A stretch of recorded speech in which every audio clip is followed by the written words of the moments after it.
Nithyanandam, this is Ma Nityamaya Nityananda coming to you from my beloved Guru's newest harinam in Trishulam, Chennai. It's going to be the headquarters for his Tamil Nadu operation.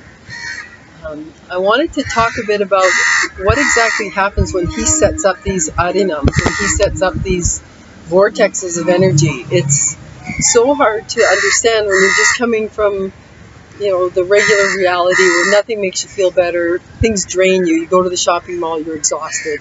You go to any public place, you're usually exhausted.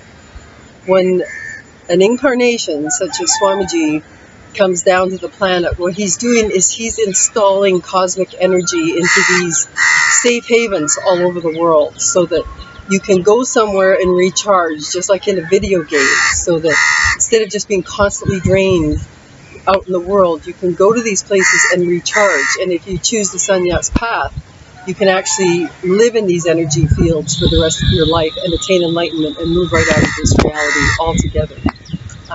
There's so many lineages that have conscious exits. The Hinduism started it. Buddhism, of course, has it because it's an offshoot from Hinduism. A lot of people don't realize that Buddha was Hindu. He was initiated as a sannyas in this sampradaya that I'm in, the one that Swamiji is a Mahamandaleshwara of the Mahanivani Akarta, which is the that initiated Buddha into sannyas. So this conscious exit is just one more technique that you learn when you're on this path. And these energy fields that they establish to keep everybody, fine-tuned and anti-aging while they're playing this game, have to be experienced to be believed. And that's one of the immense benefits of Inner Awakening, the program that Swamiji, he holds 4 to 5 times a year. There's one finishing right now. The next one's in mid-September. You can go to innerawakening.org to check it out. But when you walk into the ashram, as soon as I walked into the ashram back in 2010, I knew I was home. I couldn't explain the deep feeling of peace and belonging. And I'd never felt that in my life. I traveled fanatically. I never felt that kind of peace. And when you go up into the main temple area, of course, those deities have been installed with consciousness.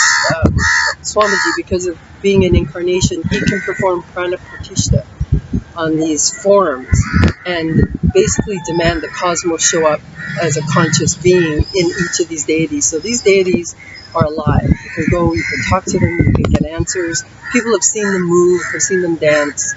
So when an incarnation starts changing the game and deciding, okay, I'm going to put my consciousness here, here, here, here, here, so you all have little telephones you can talk to if I'm not available. When you go up behind the temple, you're at the huge banyan tree. And this was a sign to himself that Paramahamsa Nithyananda had found the right location for his ashram, because in a previous incarnation he had planted the seed for that banyan tree from another beloved banyan tree that he was around. And he's been able to prove, they've done the genetics on it, and this banyan tree is the offspring of the banyan tree that he was around 600, 1,000 years ago. So this is, to me, is what makes the game exciting, is this is the most mystical adventure you could possibly be on. And I was present when he installed a deity, a huge, huge Lord Venkateshwara. And I believe this deity stands 12 feet tall. And we were all gathered around, and this ancient ceremony happened, and Swamiji performed prana pratishtha, where he installed his energy into this form to make it come alive. And I was thinking, it's getting windy here, I was thinking, this is going to be a lovely, thing to witness. I better move this up. But this is going to be nice, we'll cheer and go have tea. And what happened was, I experienced the same rush of energy that I experienced when my son landed in his body.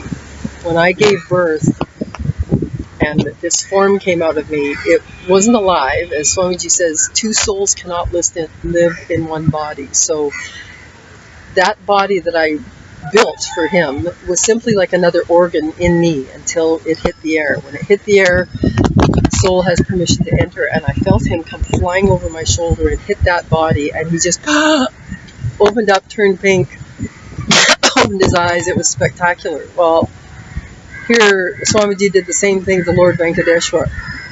We were standing around watching, and all of a sudden I felt that energy just hit, just like a comet had landed. And I just burst into tears, which is my reaction when I'm around a live birth. Whenever I've been with friends when they've given birth, there's something about a soul landing that just makes me melt. And I had that reaction when Lord Venkateshwar came to life in Bidadi. So these are mystical times, and these are mystical things to experience. So I encourage you, come to Bidadi, come to Inner Awakening, and have your mind blown. And maybe I'll get to meet you.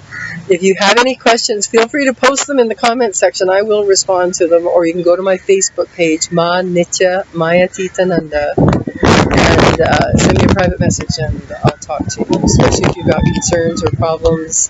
Swamiji's got techniques, and I've been helping women in women's shelters and kids in prison, and I've been going to places where Swamiji, as he said, he just needs another body to operate through, and the things that come out, I couldn't have even planned. He just, brilliant solutions. So feel free to contact me or anyone in the Sangha who will help, and it's free.